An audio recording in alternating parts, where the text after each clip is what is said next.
Hello friends! This video is going to be about server rules, and as it sounds, it is server specific. So if you want to know what the rules are of your server, I would ask your alliance first, and then also double check with world chat just in case your alliance doesn't know. This has nothing to do with the cat and dog team directly. The development team, the game, the terms of service, TOS, it's not part of any of that. It's just something that the players will come up with to try to make living and playing on the server more fun and more evenly matched for everybody. And of course, everybody has different examples or thoughts on what is fun and what is not. So ideally, if you have an opinion, you'll be part of the deciding process of what the server rules are. So in this video, I'll go over the most common server rules that you'll encounter. It should be all of the server rules you'll encounter, but if you have any questions, make sure you ask your alliance or world chat. When you start on a new server, it could be complete chaos. Everyone could be attacking everybody with no rules. After a couple of days or a week or so, some of the top alliances are going to get together and talk about having something called a no attack policy, NAP. So you'll hear it generally as a NAP 5 or NAP 10. And simply that means that if you click on your profile, go to rankings, and then alliance power, you'll be able to see the alliances based on power rankings. And if it's a NAP 5, it would be PTP, AOC, TCS, CAT, and PRU. Our server has a NAP 10, which is very common. So then everybody through 10 is going to be protected. Something to keep in mind, especially if you're on a new server, is that those, 7 to 10, especially like 9 to 10, are going to be changing a lot. So if you're going to be going out attacking on a server that is fairly new, ask if there is any kind of no attack policy or NAP policy and what number it is. So before I go out, I'd be like, okay, it's TSS and TDA that are 9 and 10 right now because, maybe it was first or GER a couple of weeks ago kind of thing. And you can see that the power between those alliances is not a whole lot. So this is my server 20 list of alliances by power. So you can see that there's a pretty big drop from 8 to 9, but that 9 and 10 changed a lot the first couple of weeks especially. So anybody that goes out PvPing, you want to make sure you check the list. Anybody that goes out PvPing, make sure you know if there's a no attack policy on the server, and also ask how many ranks are covered. So if it's NAP 5, top 5, if it's NAP 8, top 8, or NAP 10, top 10 kind of thing. If you're in a NAP 10, you're protected by it, but it's also going to be very, very important that you don't break that because there could be consequences for both you and your alliance. Some things might include being removed from the alliance and attacked by your own alliance, getting attacked by multiple different alliances, getting on a blacklist for being invited to other alliances. So it really just depends on what rule you broke and pretty much who you upset and how strong they are. If you're not in the top 10, you kind of don't have to follow the rules. But the other thing is if you attack somebody that's in a NAP 10 alliance, you could very likely end up having that entire alliance at your base soon. So just be careful about stuff like that. Our server also protects academy alliances. So FLM is actually the academy of TML, CLC TML, Timeless Academy Alliance. That means that we are also not allowed to attack them. Again, this is our specific server. All servers are going to be different. I have a really hard time understanding then, so because Flame is protected, we really have like a NAP 11, why these alliances that do have 5 to 10 active players in them don't want to join a bigger alliance. I would never do that. I like playing in a big alliance. I like not having to worry about being attacked. So I've actually tried to message a lot of the alliance leaders to see if they want to merge with, I'm actually a leader in the number 4 Alliance Com. I've tried to see if they want to merge with Com to be protected. And a lot of them are like, oh no, we're good just doing our thing over here with our 4 people. And I'm like, okay. When you join a new alliance, it's very important to read this Alliance Notice. So you're going to click the Alliance tab at the bottom, and the Alliance Notice will often have things that are either server rules or rules specifically for that alliance and other important topics. I have 3 different alliances I'm going to show you. So this one mentions do not solo attack citadels or strongholds. This is not just for this alliance, this is pretty much a server rule. And we'll explain why and get more into that later. It also says allies don't attack AOC, TSS, NAP 10. So again, we specifically have 2 allies that are both in the NAP 10 anyway, and then we're not allowed to attack anybody in the top 10. The one exception to that is killing event. That's going to be a different video. There are oftentimes different rules for killing event, and sometimes there's no rules for killing event.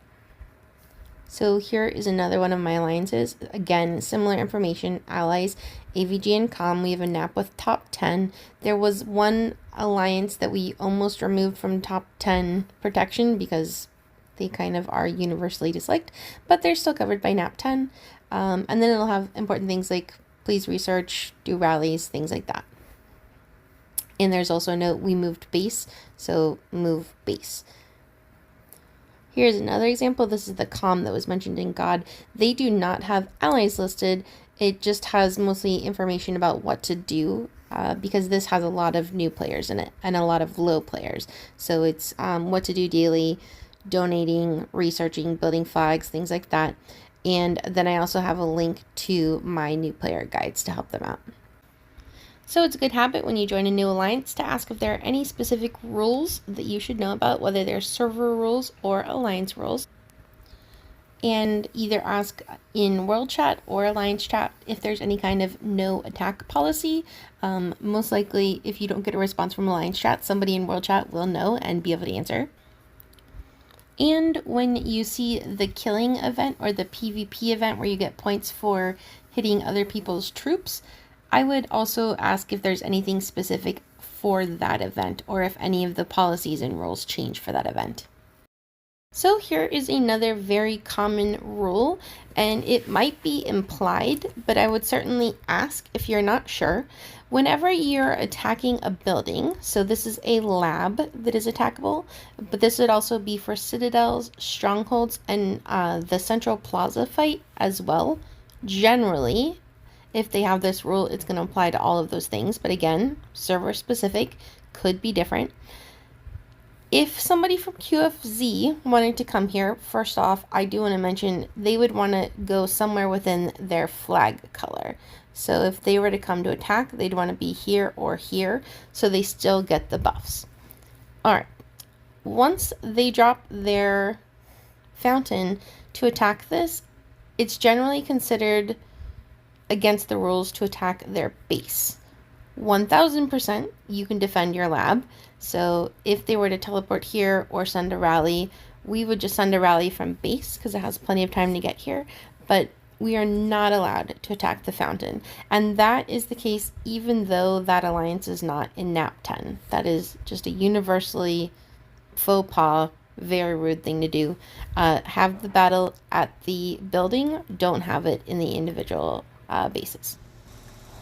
So in 8 days, you can see that we have our Central Plaza fight, and you'll be able to teleport right in, which is another reason why it's silly to bother building all the way to the edge. I know a lot of alliances do that, or they think that there's an important reason to, but you don't need to. Everybody's going to teleport in. And it could be a PvP free-for-all. If there were no rules, you could just hit people's fountains, and that would be really obnoxious. So if there were no rules, it could be complete chaos because you could have your main march inside a tower or inside the fortress, and then somebody could attack your base and a lot of your defenses would be out. Possibly even all of your defenses would be out if you had 2 marches out. So it would make the fight really, really stressful, and you could potentially lose lots of resources. Like I have billions of resources on one of my accounts. It's just, some games allow that. A lot of games like this have no rules, and so you can kind of do that. But whew, thankfully that's not the case on this game for the most part. Certainly not on any of the servers I play on. It's considered a non-PvP area. You cannot hit fountains if you're going after Central Plaza, citadels, strongholds, or labs. All of the fighting would only happen within the buildings. You cannot shield for these events, so that's one of the big reasons why you're not allowed to hit fountains because people don't even have the option to do that, and also the troops are out and your resources are just kind of sitting there.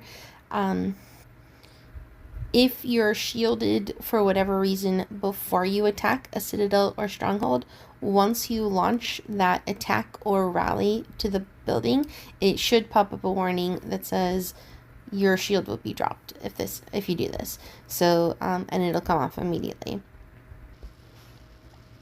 So one thing I wanted to show you, if I had a shield on, so I'm going to use one of my rechargeable ones, and I then wanted to go to Central Plaza, click teleport, I go next to my tower. It says, stars falling on the area will force your shelter to randomly teleport and remove your peace shield. Continue anyways. So the reason why I'm getting that error message is because it's so far in advance for the battle. So it's saying that when it's time for the battle, 2 hours before, anybody that's there too early will be ported away. When you go to teleport here and it is 2 hours before the battle, your shield is immediately dropped. But you are allowed to then teleport in. So here I'm going to go and pretend like I'm going to defend this lab. So I will make sure that I go into my area so I maintain all of the buffs from my alliance. My shield is still there. Is allowed. I'll click garrison, send troops, send my march. I get the warning that my shield is going to come off, but it doesn't. So this is the one exception to these battles, is that if you're shielded, your shield actually does stay on for labs. Another thing I want to talk about is blocking with flags. So you can see this lab has been very popular, and yellow was there initially, and my alliance is the dark blue.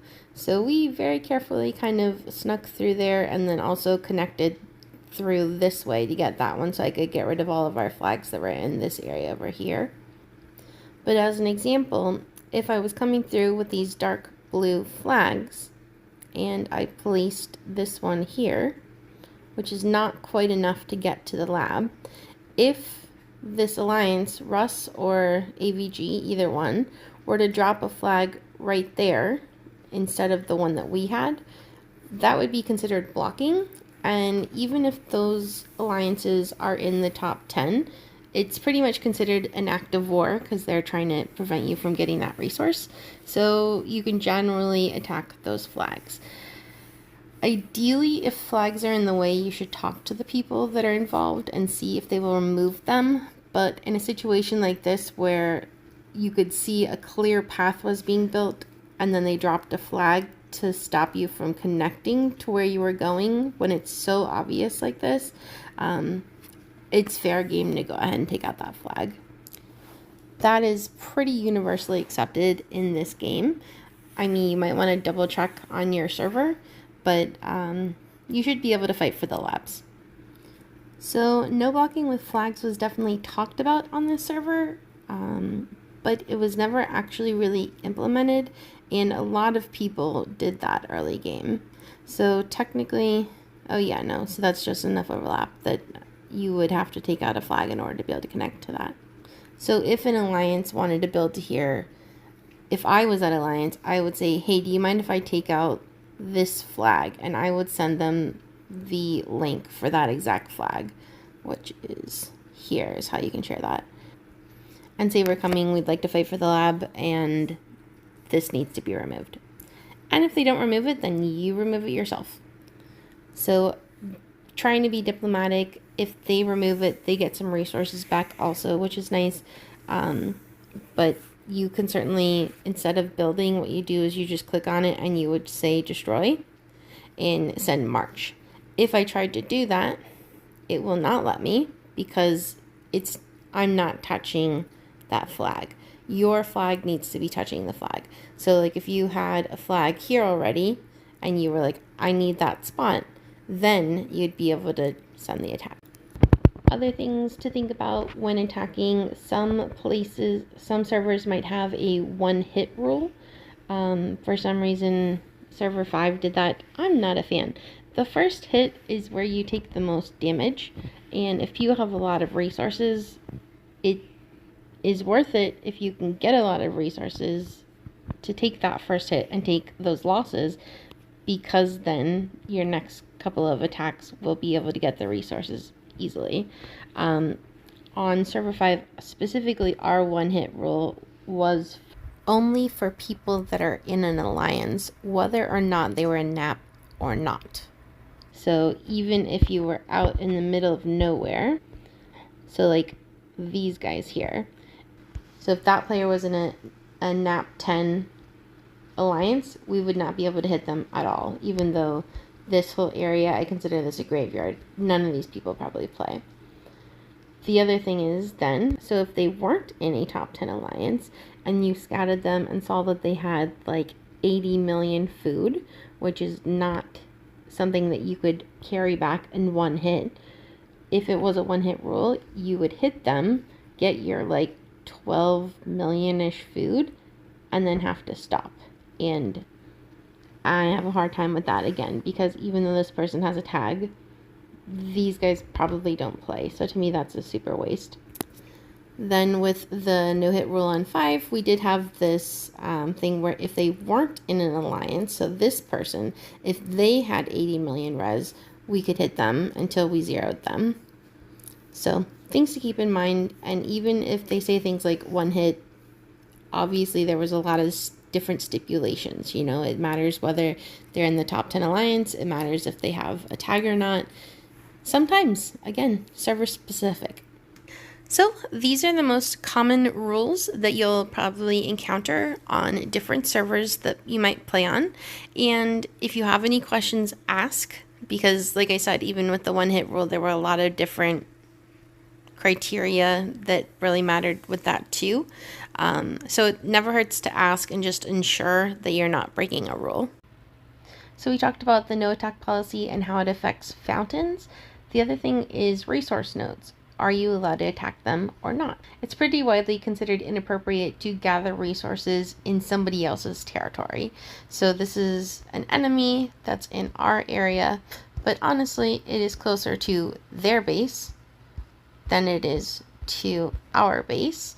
And we have plenty of resources. Some games you have a really hard time getting resource nodes, so I think there's more competition there. But in this game, there's generally plenty of resources, so I don't recommend attacking people at resource nodes. Unless it's for killing event, it's good points, and you generally take a lot less damage. But again, you need to find out if it's allowed. But if you wanted to attack them because you're like, oh, I could really use a water, I'm like, there's one there. There's so much water. There's another one. Those are small ones. There's a 6. There's another 5. There's plenty of resources. So there's no reason to attack people to get them off of a resource node.